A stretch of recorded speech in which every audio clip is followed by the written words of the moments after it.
ഇന്ന് നൂതില ചെരുപ്പ് കമ്പനി വളരെ മനോഹരമായ രീതിയിലാണ് പോകുന്നത്. യാതൊരുവിധ വഴക്കുകളും കാര്യങ്ങളും ഒന്നുമില്ലാതെ അക്ബറിനെ സപ്പോർട്ട് ചെയ്തുകൊണ്ടായിരുന്നു നോറ ഇന്ന് എല്ലാ പരിപാടികളും പ്ലാൻ ചെയ്തത്. അതുകൊണ്ട് തന്നെ വളരെ ശാന്തമായ അന്തരീക്ഷത്തിലായിരുന്നു ഫാക്ടറി പ്രവർത്തനം നടന്നിരുന്നത്. എല്ലാ വർക്കേഴ്സും വളരെ ആത്മാർത്ഥമായി തന്നെയായിരുന്നു അവിടെ ജോലി ചെയ്തിരുന്നത്. ഇതിനിടയിൽ ബിന്നിയുടെ കയ്യിൽ ചുറ്റിക ഒന്ന് തട്ടിയിട്ടുണ്ടായിരുന്നു. എന്നിട്ട് ചെറിയൊരു ചതവ് പറ്റിയിരുന്നു. എന്നാൽ അതെല്ലാം ക്ലിയർ ചെയ്തതിന് ശേഷം ബിന്നി വീണ്ടും ഡ്യൂട്ടിയിലേക്ക് ഇറങ്ങിയെങ്കിലും അക്ബർ പറഞ്ഞു താൻ ഒരു ഡ്യൂട്ടിയും ചെയ്യണ്ട എന്ന്.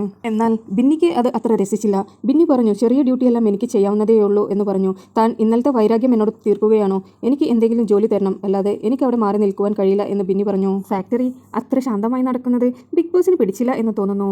ഒരു ചെറിയൊരു പണി കൊടുക്കുവാനായി ബിഗ് ബോസ് സർക്കസ് മത്സരാർത്ഥികളെ ഫാക്ടറിക്കുള്ളിലേക്ക് അയച്ചു. ഫാക്ടറി സന്ദർശനത്തിന് വന്ന എല്ലാവരും ആ ഫാക്ടറി അങ്ങ് കുട്ടിച്ചോറാക്കിയെന്ന് തന്നെ പറയാം.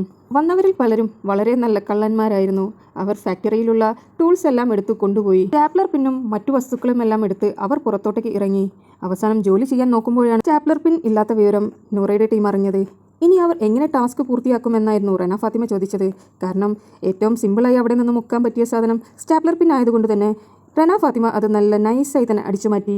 എങ്കിലും തോറ്റുകൊടുക്കില്ല, ടാസ്ക് വളരെ മനോഹരമായി തന്നെ തീർക്കുമെന്ന ഒറ്റ വാശിയിലായിരുന്നു നൂറയും ടീമും. അതുകൊണ്ട് തന്നെ എല്ലാവരും വളരെ ആത്മാർത്ഥമായി പരിശ്രമിച്ചു കൊണ്ടിരിക്കുന്നു.